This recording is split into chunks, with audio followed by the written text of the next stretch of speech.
আপনার হাতে থাকা মোবাইলটা কেনার সময় দোকানদারকে জোর করে যে 500 টাকা কম দিছিলেন, এই জন্যই আমার ভিডিওটা আপনার সামনে আসছে।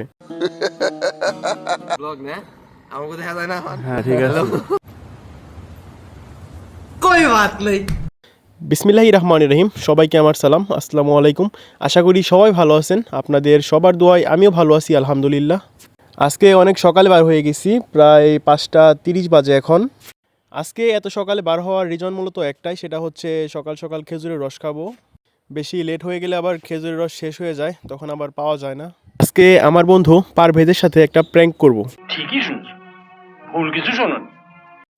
আজকে খেজুরের রসটা আমি ওকে খাওয়াতে বলবো। যদি ও আমাকে খাওয়াতে রাজি হয় তাহলে আমি বিলটা দিয়ে দিব, আর যদি রাজি না হয় তাহলে ওর বিল আজকে ওরে দিয়ে দেওয়াবো, সাথে আমারটাও।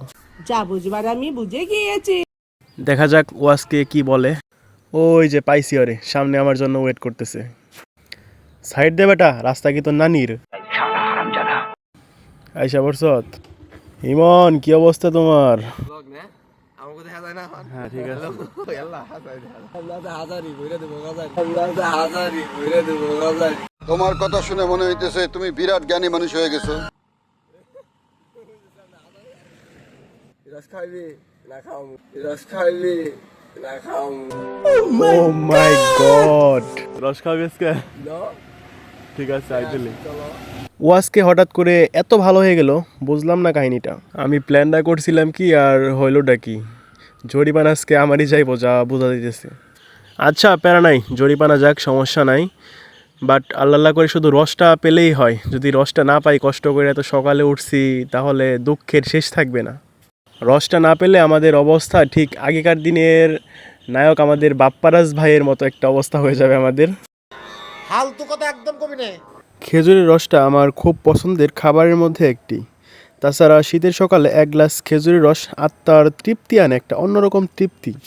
আর বিশেষজ্ঞদের মতে কোষ্ঠকাঠিন্য দূর করতেও খেজুরের রসের বিভিন্ন ধরনের কার্যকরী ভূমিকা আছে। এই শীতের সকালে রাস্তার দুই পাশে শিশির ভেজা ঘাস আর ঘন কুয়াশায় চাদর মোড়ানো গ্রামীণ জনপথ আমাদের। আর একটা কথা, সেটা হচ্ছে শীতের আমেজটাকে যেন বাড়িয়েই দেয় খেজুরের রসটা। শীত আস্তে আস্তে যতই বাড়তে থাকে, খেজুরের রসের মিষ্টিটাও ঠিক ততই বাড়তে থাকে। খাঁটি খেজুরের রস কখনো শহরে পাওয়া যায় না, এখন তো গ্রামেই প্রায় খেজুরের রস পাওয়াই যায় না। আগে প্রত্যেকটা গ্রামে গ্রামে বিক্রেতাগুলো ফেরি করে খেজুরের রস বিক্রি করতো। এখন আর সেই ডাক শুনতে পাওয়া যায় না যে খেজুরের রস নেবেন, খেজুরের রস। যতই তুমি তেল মারো তলায়, লাইক একটাও দেব না। আর যারা যারা ছোটোবেলা থেকে গ্রামে বড় হয়েছে, তাদের মধ্যে যাদের গাছ থেকে খেজুরের রস চুরি করে পেরে খাওয়ার ভাগ্য হয়েছে না, ওরা সত্যিই লিজেন্ড। এরকম ভাগ্য সবার থাকে না। আর আজকে একটা জিনিস লক্ষ্য করলাম, সেটা হচ্ছে অন্য দিনের তুলনায় কুয়াশাটা আজকে একটু কম কমই মনে হচ্ছে। এই যে খেজুর গাছ, আমাদের কাঙ্ক্ষিত লোকেশনে আমরা প্রায় চলে আসছি। এই যে এইদিকে অনেক খেজুরের গাছে হাড়ি বেঁধে রাখা হয়েছে, দেখা যাক এখন খেজুরের রস আছে কি না। আরে বড় ভাই, কি অবস্থা, ভালো আছেননি? বাপ রে বাপ, বড় ভাবের কথা কইতেছো দেখি। এই তো এখানেই খেজুরের রস বিক্রি করা হয়।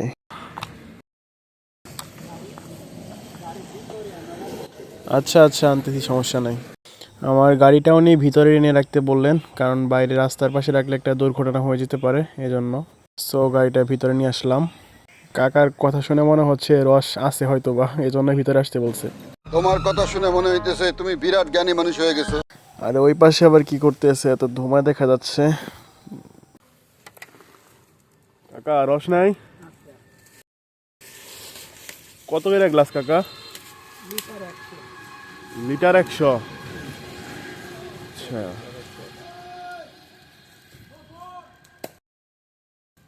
আমরা তো 2 জন 1 লিটার খাইতেও পারুন না।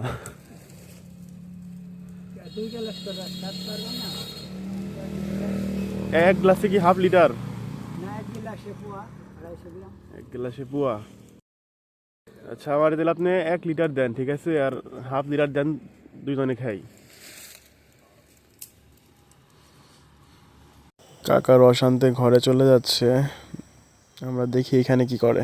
এখানে সম্ভবত খেজুরের রস জাল করে করে খেজুরের গুড় তৈরি করা হচ্ছে। আমি যে আজকে সকালবেলা এখানে এসে এরকম একটি দৃশ্য দেখতে পাবো তা আমি কল্পনাও করতে পারিনি। যাক, এখানে এটা দেখার পরে আমার এখানে আসাটাই সার্থক মনে হচ্ছে। এই খেজুরের গুড়টা এখন সারা দেশে খুব একটা তেমন পাওয়া যায় না, আর যদি পাওয়াও যায় তাও এর দাম নেওয়া হয় অনেক। আর এটা হচ্ছে কাকার সেই খেজুরের রসের ঘর। কাকা, আপনার ঘরটা ভরা কি খালি খেজুরের রস নাকি? আমি তো কিছুই বুঝতাম পারতেছি না। এই যে কাকা আমাদের জন্য খেজুরের রস তৈরি করতেছে, এখন উনি আমাদেরকে দিবে আর আমরা সেটা খাবো। আপনারা দেখতেই পাচ্ছেন কাকা রস ঢালতেছে। ও, দেখে মনে হচ্ছে কি সুস্বাদু হবে খেতে। আর এই হচ্ছে কাকার সেই ছোট্ট খেজুরের রস ভর্তি ঘরটার অবস্থা। কাকা এখন গ্লাসে ঢালতেছে। কাকার গ্লাসে ঢালা দেখেই তো আমার আর তর্স হইতেছে না, আমার তো মনে হচ্ছে আমি এখনই খেয়ে ফেলি। কাকা, পার্সেল নেওয়ার উপায় কি? পার্সেল নেওয়ার উপায় কি? আচ্ছা কাকা, ঠিক আছে। এক মগে পরিমাণ কত লিটার হয় কাকা? 2 লিটার, ঠিক আছে। বন্ধু, নাও তাহলে, খাওয়া শুরু করো, আমিও শুরু করে দিই আস্তে আস্তে। এই তো আমার খেজুরের গ্লাসটা হাতে নেই। অনেক অপেক্ষার পরে অবশেষে হাতে পাইলাম মালটারে। ওয়াও, স্মেলটাও সেই।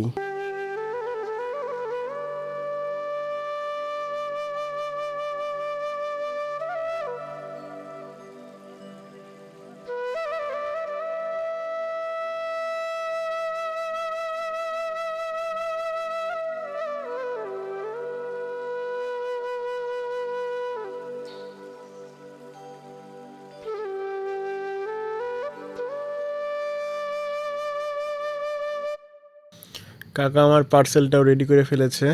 আর পার্সেলটা নিলাম হচ্ছে আমার আম্মুর জন্য। আমার আম্মুর খেজুরের রস খেতে অনেক পছন্দ, এজন্য একটু সাথে করে নিয়ে যাচ্ছি। পার্সেলটা নিয়ে নিলাম, এবার যাওয়া যাক। কাকার বিলটা দিয়ে সরাসরি চলে যায় এখান থেকে। দেখছেন কত খেজুর গাছ এখানে। কাকা এখান থেকে খেজুরের রসগুলো সংগ্রহ করে থাকে। ভিউটাও জাস্ট অসাম লাগতেছে, আবার পাশে ধোঁয়া উঠতেছে। বন্ধু, তুমি তো বলছিলা তুমি রস খাওয়াইবে, দাম তো আমি দিয়ে দিলাম। তার দাম আমি ভুলে দিয়ে ফেলাইছি। তুই বাটা আর একদিন কিছু খাওয়াবি আমারে। এইটা তুমি একটা কথা কইলে ভাই। রস কাকারে গুড বাই দিয়ে চলে আসলাম। চা খাইবি আবার? সকালবেলা এখন চা খাইলে ভালোই লাগবো, খারাপ লাগবো না। শীতের সকাল আছে আরো, ওয়েদার ঠান্ডা বাট চাটা গরম, ফিলটাই আসবে অন্যরকম। বাবা, আপনি তো দেখি কবি হয়ে গেছে। ছন্দটা তো ভালোই মিলে গেছে। শীত একটু বেশি পড়লে কুয়াশা অনেক ঘন হয়ে যায়, তখন সামনে তেমন খুব একটা দেখা যায় না, এজন্য অনেক অ্যাক্সিডেন্টও হয়। এজন্য বাইকার ভাইরা খুবই সাবধান। একটা হেলমেট অবশ্যই সাথে রাখবেন। হেলমেটটা শুধু সাথে রাখলেই হবে না, সেটা ইউজও করতে হবে। আপনি অবশ্যই হেলমেট চালানোর সময় বাইক মাথায় রাখবেন। কখনো বাইক খেয়ে গাঁজা চালাবেন না, মনে রাখবেন একটি কান্না সারা জীবনের দুর্ঘটনা।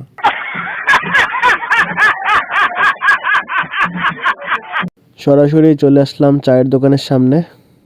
চায়ের দোকানের দৃশ্যটা দেখতেও সেই রকম অস্থির লাগতেছে। এবার গরম গরম চাটা মজা করে খাওয়া যাক। চিয়ার্স। সকাল সকাল অনেক ঘুরলাম, অনেক এনজয় করলাম, সকালটা ভালোই কাটলো। এবার সোজা বাড়িতে চলে যাব। ভিডিওটা আর বেশি বড় করতেছি না, দেখা হবে আবার নতুন অন্য কোনো ভিডিওতে। সবাই ভালো থাকবেন, সুস্থ থাকবেন, আল্লাহ হাফেজ।